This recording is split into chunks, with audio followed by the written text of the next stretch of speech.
Hello, I'm Don Brady, and this is my first presentation. The communication process, verbal and nonverbal, between nurses and patients is very important. In fact, it's estimated that 75 to 80% of communication is conveyed by nonverbal means. Having 12 years of clinical experience as a nurse and knowing that nonverbal communication is so important between nurse and patient, I decided to do some additional research into a specific patient population. The study I looked at was published in the Issues of Innovations in Nursing Practices in 2006, and it was titled Heterosexual Assumptions in Verbal and Nonverbal Communication in Nursing.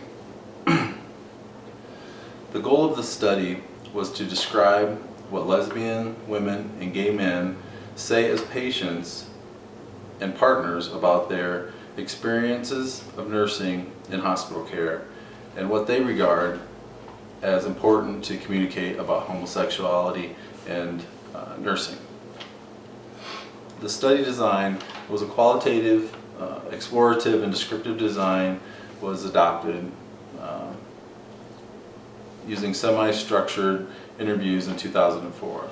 Total participants in the study consisted of 17 women and 10 men aging from age 23 to 65. The session was taped. It was qualitative interview that lasted 20 to 90 minutes. Qualitative research is a method of inquiry employed in many different academic disciplines, especially in the social services. Qualitative researchers, their goal is to gather an in-depth understanding of human behavior and the reasons that govern such behavior and the why and how of the decision making. The study found that heterosexual norms communicated unconsciously by nursing staff contributed to ambivalent attitudes and feelings of insecurity that prevented communications and easily led to misconceptions.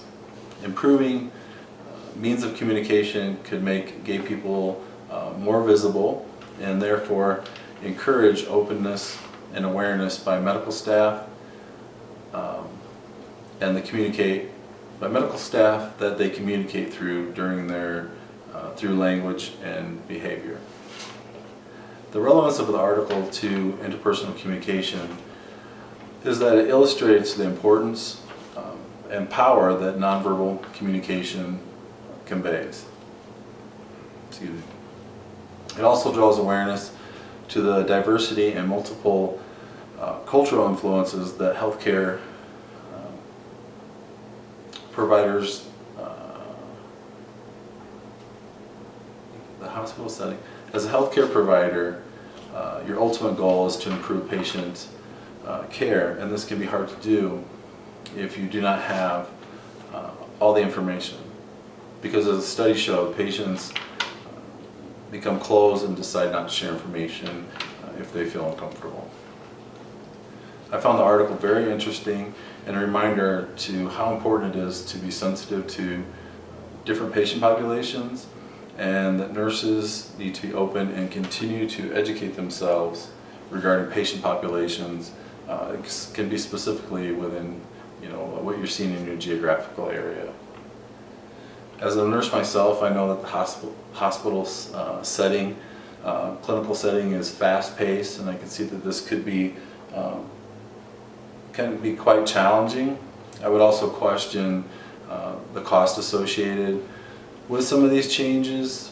In the study they talked about not being happy with the assessment questions. Being a triage nurse, there's a specific format that's incorporated into the computer system. How much would it cost to make those adjustments to meet the needs of everybody, and what would it cost to institute. I know one of the studies I looked at in Maine had a higher population of Islam patients, and they actually adjusted their gowns to make the Islamic females feel more comfortable in the hospital setting, which actually led to more follow-up visits and better care. As I stated before, it's estimated that 75 to 80% of communication is conveyed by nonverbal means. And nonverbal means can be touch, your facial expressions, the sounds you make, the body language that you present can impact the person that you're with. And that's how these patients in the study felt was when the nurses assumed that everybody was heterosexual.